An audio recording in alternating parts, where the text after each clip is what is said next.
Hello and welcome to another Luxuries Outdated. Now what have I got for you today? Today I have utter crap. I'm going to be honest, this is absolutely terrible. It's Chase HQ, but it's the Commodore 64 version. So let's start this off, and lovely view up there at the box. This is the best thing about the game. This is it. It's down. You may as well turn this off now. I'm going to be honest with you. It's got a turbo boost, and these screenshots are taken from something that you're not about to see now. I think they're the Amiga one, maybe the arcade. But, God, we may as well do this. Come on, let's get it opened up. I really should get a second hand.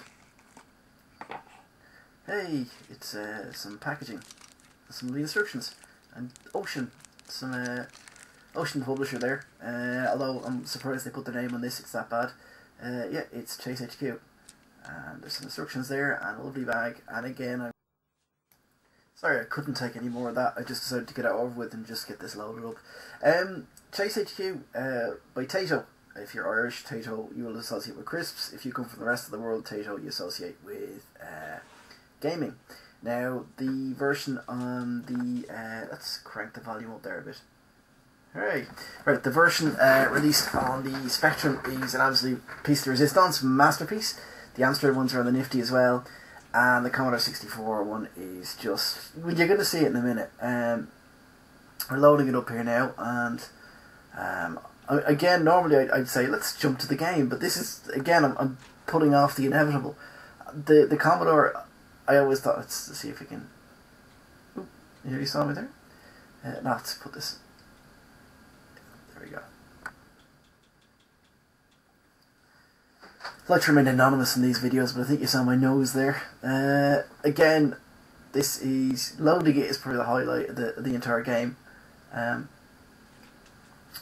It was... the Master System version, this is excellent, by the way. I've got a copy of that. There's some stuff here. Oh yeah, it basically reminds you to stop the tape between each load.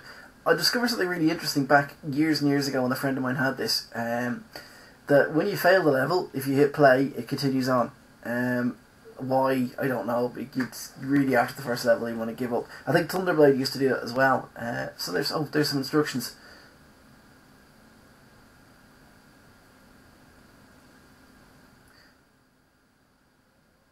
Now, that very faint noise you can hear in the background there is the Ocean loading music.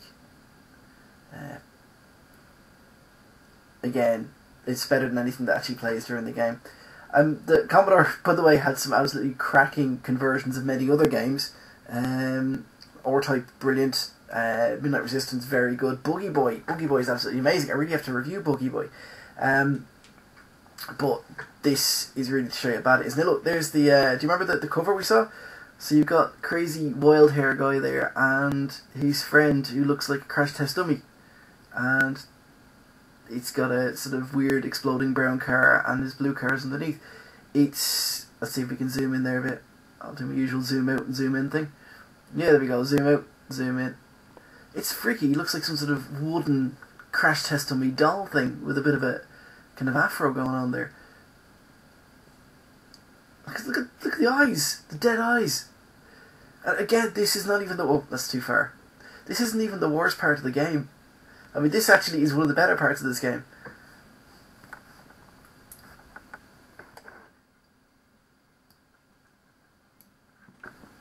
Now, folks, okay, we're going to jump straight in, because there's only so much of me rattling on while you see a crappy loading screen that most people can take. So, we shall see you in a minute. Okay, after briefly falling into a coma there, I've recovered, and the game is loaded up. Now, I'm not going to make you look at this little crappy screen. But this is the kind of thing we're in for. Seriously, turn away now. Go look. There's probably that Yan Yan cat thing you can watch instead of this. Okay, we're gonna emulate. Okay, so confession time. I played through the first level of this and felt the urge to live dying within me, and got to the end. Oh, managed to break my joystick as well. Have a little thumbstick controlled PlayStation 2 style controller. Yeah, got to the end and I've recorded some lovely audio and realised that it hadn't taped, so we're playing through it again and I'm so browned off. I've rebooted it and switched on a slate sheet and it's going to just continue. It'll let me use as many turbos as I want. It's, believe me, I'm not losing anything. So yeah, Chase HQ.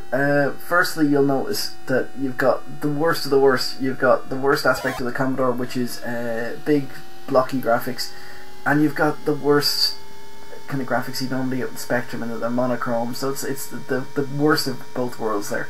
Again, if you see the Spec version, it's absolutely brilliant. Nice, really, really fast, not jerky like this, and lovely graphics. The cars, they look like a combination between sort of turds and UFOs. This is the fork in the road. The Chase HQ games were kind of Tato's take on the Outrun style games, where you have it's kind of a race through kind of America, and you have a fork in the road, and so you can choose your route. Except you generally want to use the GPS and let it take you the way you should go. And then instead of coming to a checkpoint, you come to another car that you've got to hit. So it's like a moving checkpoint. If you're like, alright, what are these? These are kind of rocks or something. Oh, there's a gear stick there. Fire controls the gear stick. It makes no difference. You can actually go start in high gear, and with minimal fuss, make your way up to full speed with no problems at all. The turbos are controlled by the space bar, so you can imagine having to use your foot or something to do it. The one time you played this before you finish. Oh god, I hit a lamppost. Damn. Honestly, you will find it. Seriously, it is one of the most depressing things in the Commodore of this game, and it was such a big, huge AAA style release that it was such a disappointment. So what's happening here is you've got to kind of drive along for a bit, and eventually you make contact with the perp you're trying to run off the road.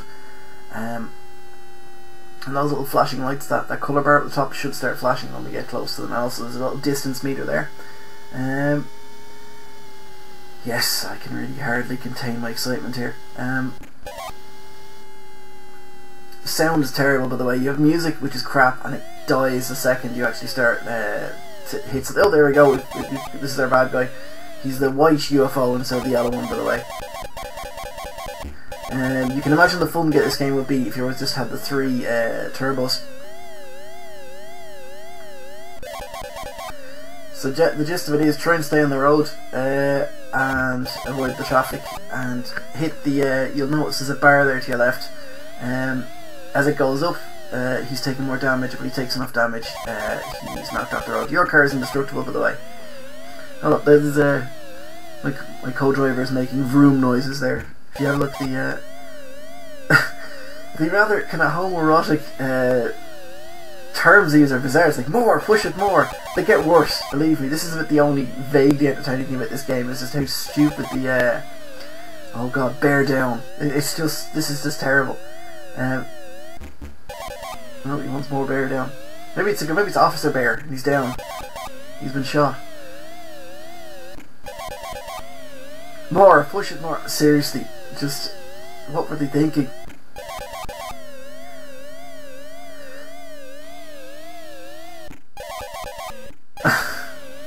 I'm trying not to look at those comments now because they're just getting silly.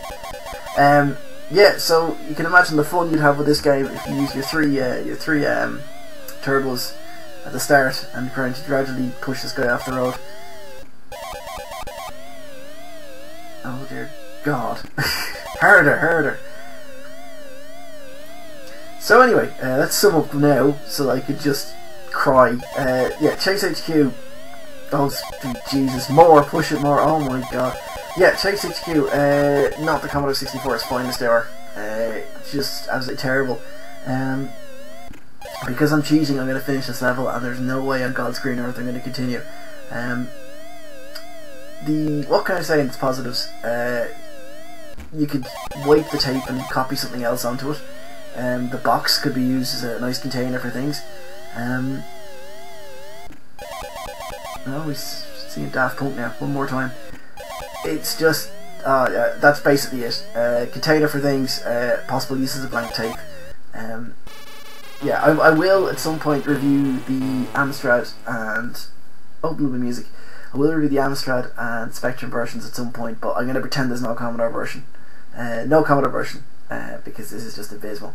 I'm just going to stop even talking now, and hopefully this game will stop.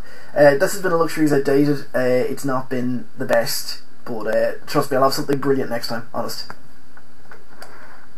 No, no more stage 2. No, go away, Nancy. No more.